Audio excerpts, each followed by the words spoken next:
कृष्णाय वासुदेवाय हरे परमात्मने प्रणतक्लेशनाशाय गोविंदाय नमो नमः।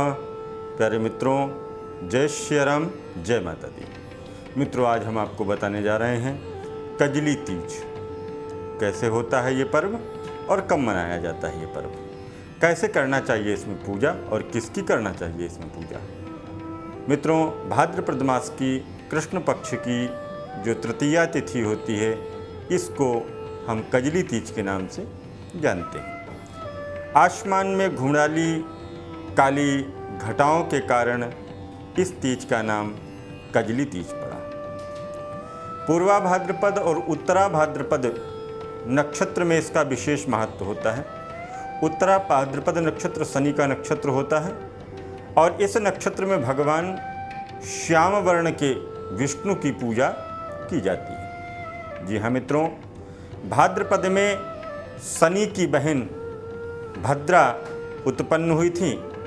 कजली पर सुहागिनें और महिलाएं, कन्याएं करती हैं पूजन, करती हैं भगवान और भवानी का पूजन।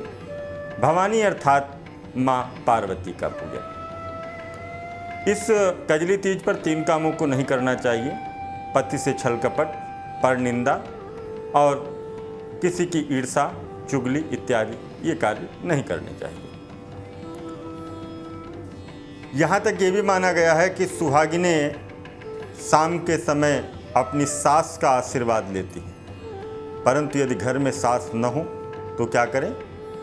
घर के जो बड़ी आपकी जेठानी हैं, चाची हैं, ताई हैं, उनका आशीर्वाद लें और उनसे आशीर्वाद लेकर के अपने जीवन की मंगल कामना के लिए उनसे सदैव आशीर्वाद लेते रहें। ऐसा माना जाता है कि इस दिन भगवान शिव के विरह में भगवती माँ पार्वती का जो शरीर था ये काला पड़ गया था और इस काले शरीर से आज के ही दिन माँ भगवती ने उस काले रंग का त्याग किया था, इसलिए भी इसको हम कजली तीज कहते हैं। उत्तर प्रदेश और बिहार में इस तीज को बड़े धूमधाम से मनाया जाता है।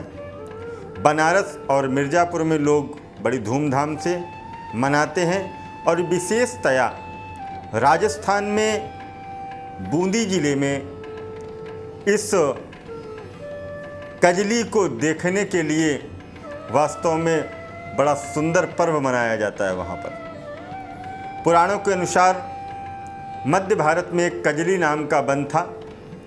उस वन में एक दादुरे नाम का राजा था। राजा प्रतापी था, सदैव सभी का सम्मान किया करता था, आदर किया करता था, सत्कार किया करता था और उसके यहाँ पर आकर के लोग गीत गाते थे जो कजली गीत बोले जाते थे। कुछ समय बाद राजा मृत्यु को प्राप्त हो गया। जो उसकी रानी थी वह भी सती हो गई। लोग बड़े दुखी हुए और कजली गीत गाना बंद कर दिए। फिर पति पत्नी आपस में मिलकर के कजली के गीतों को गाने लगे। तब से यह प्रथा फिर से चली और लोग नावों पर चढ़ कर के बड़े आनंद के साथ में कजली तीज के गीतों को गाते हैं। पुराणों में कथा आती है कि भगवान शिव को प्राप्त करने के लिए भगवती शिवा ने जब तप किया तो भगवान शिव ने कहा, देवी मैं तुम्हारी परीक्षा लेना चाहता हूँ, तुम्हारे प्रेम की परीक्षा लेना चाहता हूँ। तब भगवती ने 108 वर्षों तक तप किया और भगवान शिव को इसी कजली तीज के दिन प्राप्त किया। ऐसा पुराणों में लेख मिलता है और इसी के लिए इस दिन शिव और शिवा की पूजा की जाती है षोडशोपचार से, 16 प्रकार से।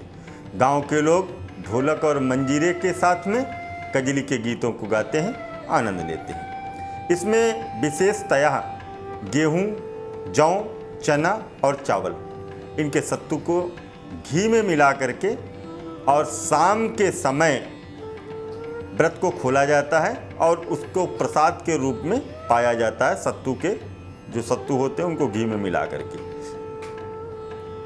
इस दिन नीम के पेड़ की नहीं बल्कि नीम की टहनी की पूजा की जाती है और उस टहनी की पूजा करके सुहागिनें अपने सुहाग के लिए वर प्राप्त करती हैं।